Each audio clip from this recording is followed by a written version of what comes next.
It is the National Hockey Now and the Pittsburgh Hockey Now YouTube channel, the 5-minute postgame. Hi, I'm Dan Kingerski here at Nationwide Arena, where the Penguins beat the Columbus Blue Jackets 5-3.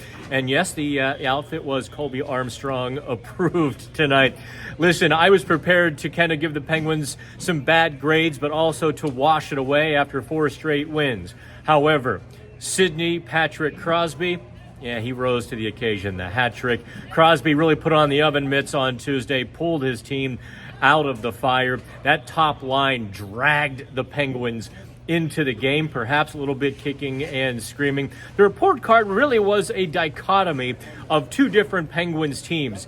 In the first period, even though Coach Mike Sullivan and Crosby said they were comfortable with their first period performance, I didn't quite give them such good marks. I thought they were sloppy. There were a lot of mistakes. Evgeny Malkin, a handful of turnovers or mistakes in the first period.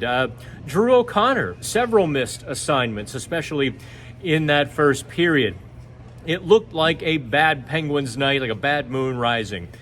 But that's when I think the top line, Sidney Crosby and Erik Karlsson, really elevated the team. And there's, I think, the big dichotomy. The Crosby line with Jake Guentzel and Brian Rust. Brian Rust is creating so much space for Crosby. He's first on these loose pucks. He's playing a little bit gritty around the net, which is allowing Crosby more space. You know Sidney Crosby's game. There's never been a better player below the dots on the goal line than Crosby. And Rust is allowing him to do his thing. What is that, 12 goals in the season, 11 goals on the season for Crosby, and he's really just, seems like he's just in stride right now. On the other side, Evgeny Malkin's line with Riley Smith and Ricard Raquel, not very good. Malkin, in fact, on one shift that led to the first Columbus goal, had 2 turnovers. It wasn't Malkin's night. That's for sure. Chris Letang embracing part of his game that maybe he hasn't had to embrace to this point in his career, really. He's become a monster on defense.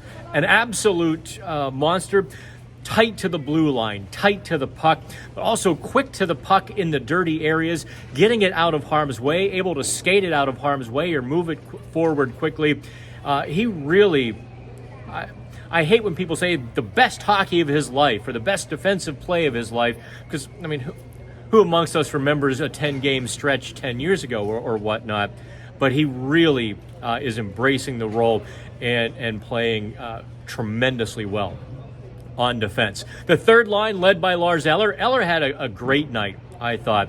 5 shots on goal, could have had a couple of more credited.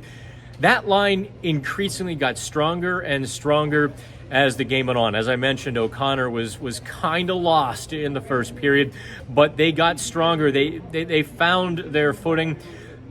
O'Connor's mistakes in the first period put the puck on Jonathan Huberdeau's stick. By the third period, they had just absolutely taken a dominating role against that very dangerous Columbus third line with Huberdeau. They took them out of the game. They pinned them in the defensive zone, and the Penguins were gaining chances. Zohorna was really aggressive on the forecheck. Man, when Zohorna spreads that wingspan, you're not getting around him, and they really began to pressure. And I think when that third line creates pressure, you see it ripple throughout the Penguins lineup, because that gets Crosby on the ice in the offensive zone, allowing him to do his thing, which on a night like tonight, when he had the hat trick, only adds to the domination. Tristan Jarry, very good.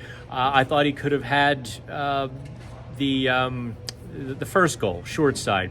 But otherwise, he made a lot of really good saves. You can breathe easier on Tristan Jarry. So that's the analysis. The Penguins looked like they were going to have a bad night. Crosby pulls them out of the fire. And this 5-minute postgame is actually, for once, maybe just positively going to end on time. From Nationwide Arena, where the Penguins have won 5 in a row. Remember all the hand-wringing? I think they get it now. And that losing streak might have been the silver lining. From Nationwide Arena, I'm Dan Kingerski on the National Hockey Now and the Pittsburgh Hockey Now YouTube channel.